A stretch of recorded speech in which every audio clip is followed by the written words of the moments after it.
Alam natin kung anong motibo niya. Dahil ba maaari ng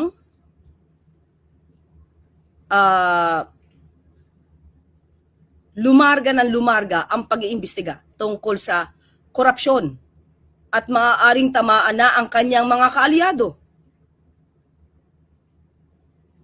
Mga kaalyado sa Senado?